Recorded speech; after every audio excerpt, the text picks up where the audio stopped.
Karibu kwa mara nyingine tena mtazamaji wa The World News katika kipindi hiki cha ulimwengu wa siasa. Mimi ni Adam Hussein.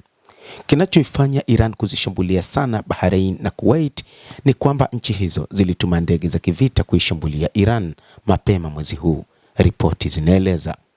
Bahrain na Kuwait zinatajwa kwamba zilifanya mashambulizi ya angani kwa siri katika maeneo ya ndege zisizokuwa na rubani na makombora ya Iran mapema mwezi huu, kuashiria kisasi chao cha kwanza cha moja kwa moja dhidi ya Tehran.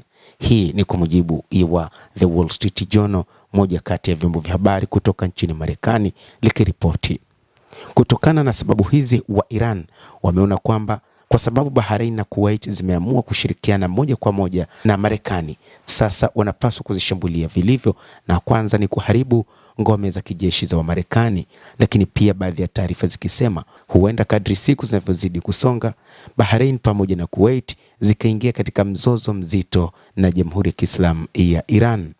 Bahrain na Kuwait zilituma ndege za kivita kwa siri kushambulia shabaha ndani ya Iran, ikiashiria hatua yao ya kwanza ya mapambano dhidi ya Tehran. Hiki ndicho ambacho kimefanya Tehran kuongeza mashambulizi makubwa zaidi dhidi ya nchi hizo.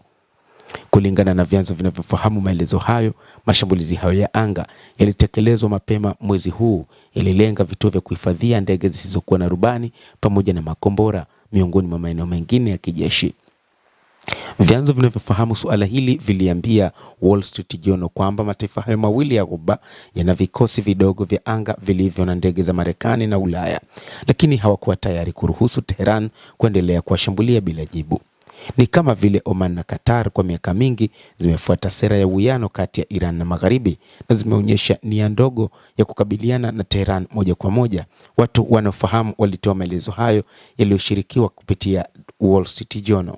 Kwa mujibu wa ripoti hiyo, Saudi Arabia pia ilijiunga na Umoja wa Falme za Kiarabu katika mashambulizi dhidi ya Iran katika hatua ya awali ya vita, lakini inatathmini upya msimamo wake.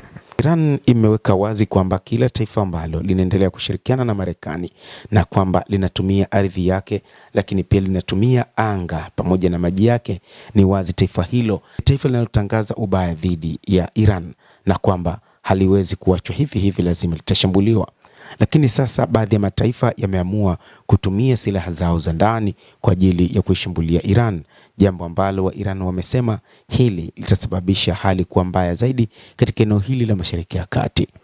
Umoja wa Falme za Kiarabu ulitoa taarifa za kijasusi kuhusu shabaha za ulinzi wa anga kwa ajili ya mashambulizi hayo.